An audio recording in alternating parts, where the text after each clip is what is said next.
Manual Administrativo do Clube de Aventureiros. Capítulo 3, 3.4, Parte 4. Tarefa 4. Treinar, treinar, treinar.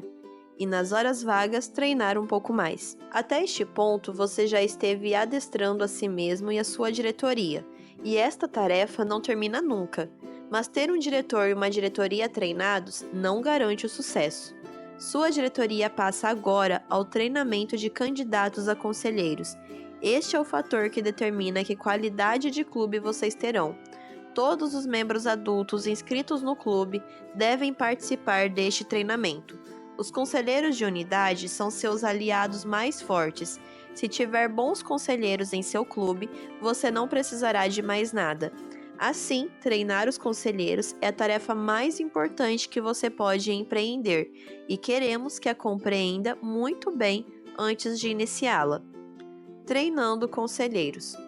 Em primeiro lugar, você deve saber que o conselheiro tem um poder de influência sobre as crianças que ninguém poderia superar, a não ser que dedicasse muita energia a fazer as mesmas coisas que um bom conselheiro faz. Esta influência é conquistada com muita dedicação.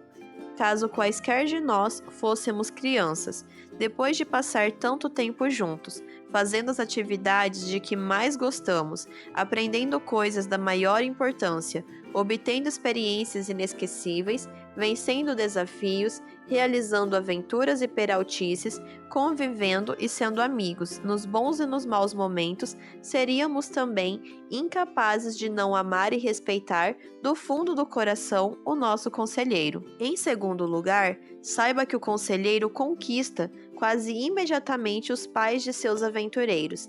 Sua arma principal nesta conquista é o interesse que demonstra pelas crianças. Se alguém quiser arrebatar o coração de um pai ou mãe, basta amar aquilo que eles mais amam no mundo, seus filhos. É isso que o conselheiro realiza quando visita o lar de seus aventureiros.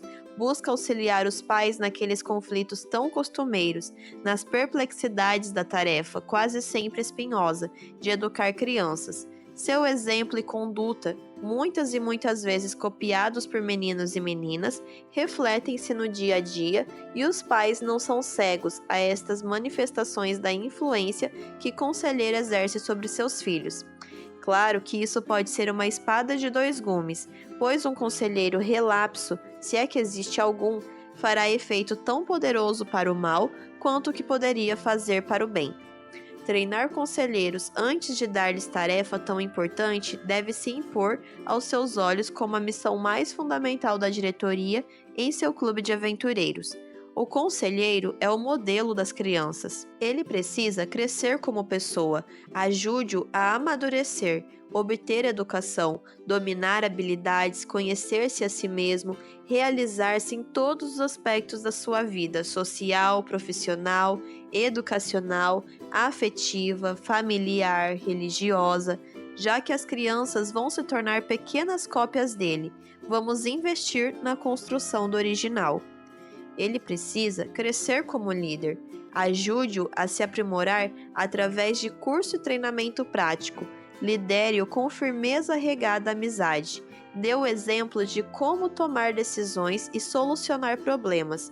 Focalize a atenção dele na comunidade ao seu redor, nos interesses e necessidades dos outros, especialmente nas crianças e em seus pais, os naturais clientes de seu trabalho.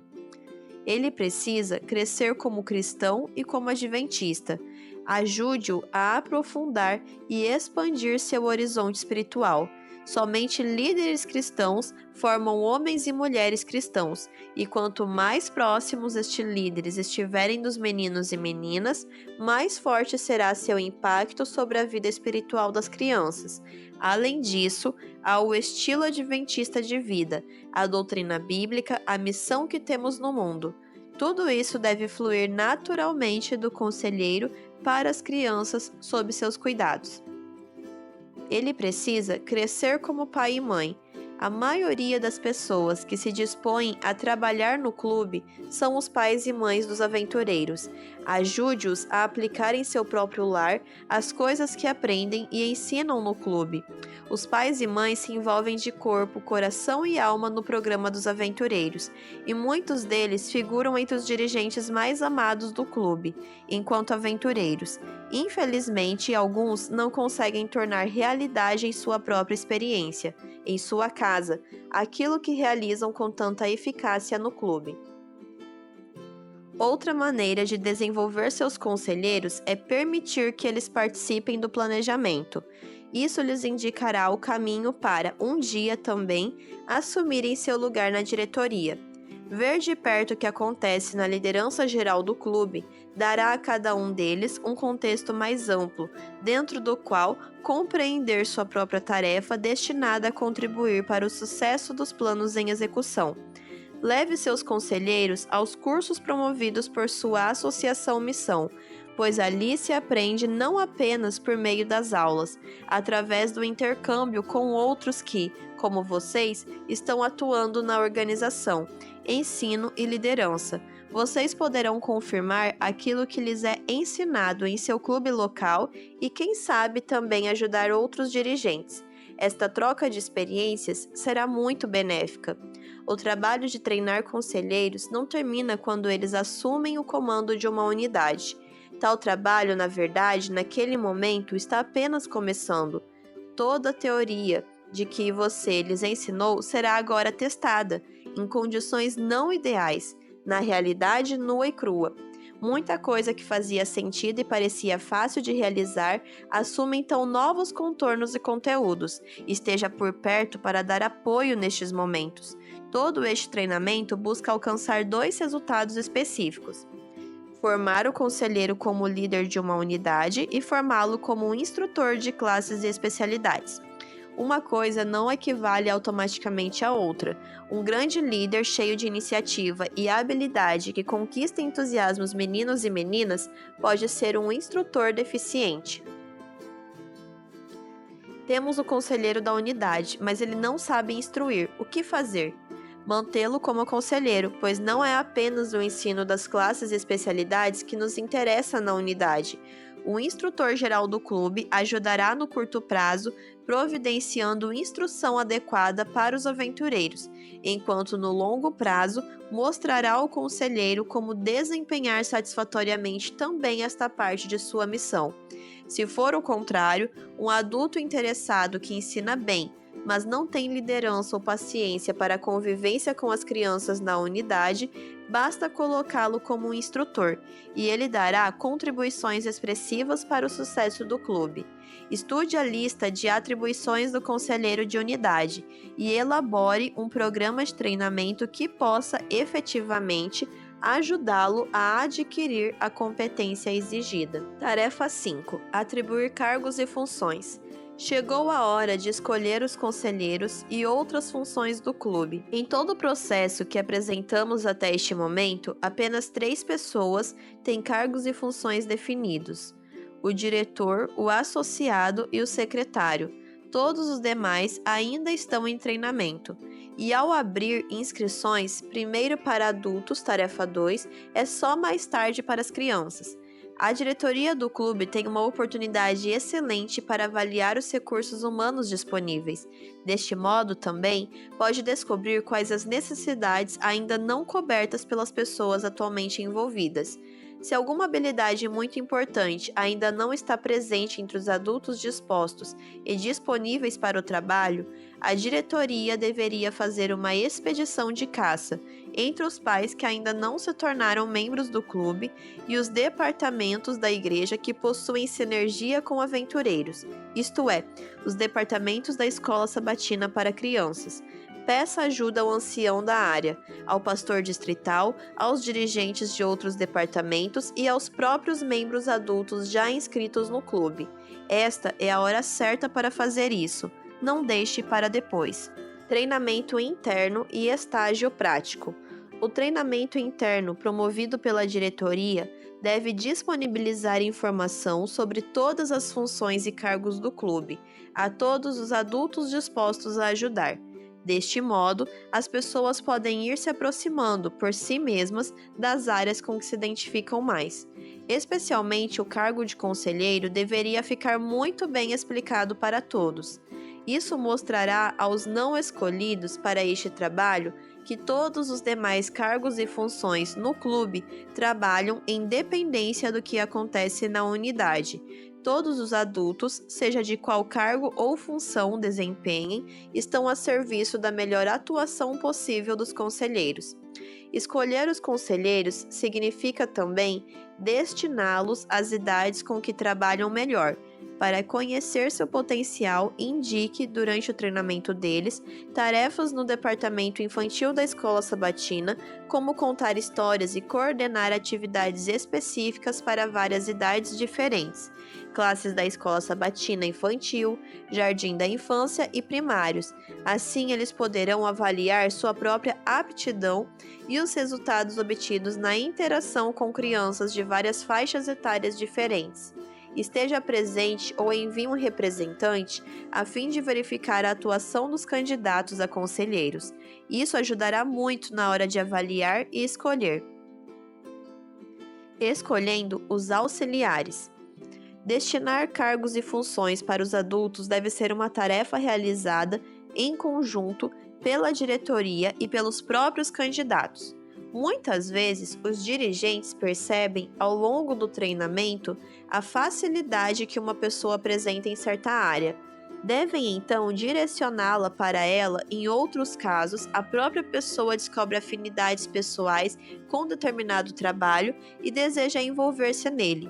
Esta visão compartilhada da escolha dos cargos e funções propiciará arranjos organizacionais mais duráveis e satisfatórios para todos.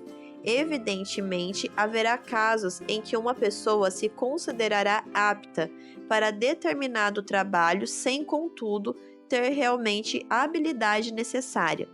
Nestes casos, a diretoria deve facultar-lhe mais treinamento, direcionado para a área de atuação pretendida. Enquanto este candidato voluntário espera até estar pronto, destina-se para o cargo ou função pretendido outra pessoa que esteja em melhores condições para assumi-lo. A tarefa do diretor da diretoria, ao preencher cargos e funções, não é satisfazer os adultos, mas sim compor uma equipe eficaz, eficiente e efetiva, para obter resultados específicos durante seu período de serviço. Não se esqueça que a responsabilidade pelo sucesso do clube é sua e de sua diretoria. Saber escolher auxiliares é vital para alcançar tal sucesso. Repetimos, sua prioridade número 1 é atender devidamente as crianças, não agradar aos adultos. Mesmo assim, se for viável, faça os arranjos necessários para oportunizar a todos a experiência mais satisfatória possível. Tarefa 6. Preparar o plano de trabalho. Discuta o plano de trabalho com todas as pessoas escolhidas para cargos e funções, já que são elas que vão ajudá-lo a realizar o plano de trabalho. Nada mais inteligente de sua parte do que ouvi-las falar acerca dele. Isso antecipará para você as impressões que cada um tem do planejamento, preparado por você e sua diretoria. Demonstrará também o entusiasmo ou a rejeição que alguma parte do plano produz entre seus colaboradores. Perceba estes sinais. Com base na discussão do plano de trabalho, a diretoria poderá reforçar pontos fracos do programa, completar aquilo que ficou deficientemente explicado, redefinir metas de percurso e etc. Deste modo, vocês conseguirão ainda mais apoio dos seus auxiliares antes de iniciar a implementação do plano de trabalho. Tarefa 7. Convocar a comissão executiva. Esta discussão pode ser parte do treinamento geral que a diretoria dá aos membros adultos. Será uma maneira bem realista de treinar as pessoas no processo de planejamento. O diretor é o presidente desta comissão e ela se reúne 1 ou 2 vezes ao ano para avaliar as decisões da diretoria, seu plano de trabalho e a integração do clube de aventureiros com os demais departamentos da igreja local. Comissão executiva. diretor, diretor associado, secretário, conselheiros das unidades, coordenador da rede familiar dos aventureiros, instrutor geral do clube, onde houver, pastor distrital, ancião do departamento de aventureiros, diretor da escola adventista, onde houver, diretor da escola sabatina infantil, Ministério da Criança, 2 pais escolhidos na rede familiar representando todos os pais. Note que os cargos 1 a 6 estão relacionados aos membros adultos oficiais do clube. Do cargo 7 em diante estão relacionados os convidados. Não faça a reunião da comissão executiva sem os convidados. Eles são as pessoas mais importantes desta reunião. Todos os demais já discutiram exaustivamente os planos de trabalho e não precisam de mais um encontro para tratar do mesmo assunto. Com a reunião da comissão executiva, estamos buscando novas avaliações, novas ideias e apoio para o plano que já estudamos, previamente com a diretoria. Convoque a comissão executiva para se reunir no começo de cada ano. Deste modo, terá o apoio de todos os convidados ao longo de todos os meses subsequentes. A comissão executiva pode ser convocada extraordinariamente em qualquer outra época, mas é normalmente muito difícil conciliar as agendas dos convidados. Por isso, na prática, não se deve depender das reuniões desta comissão, especialmente no meio do ano. Caso realmente precise da opinião dos membros da comissão executiva após esta primeira reunião, consulte-os separadamente e registre seus pareceres ao invés de tentar reunir todos numa mesma data e local. Antes de passar à próxima tarefa, faça ajustes em seu plano de trabalho para que ele reflita as sugestões e observações surgidas na comissão executiva.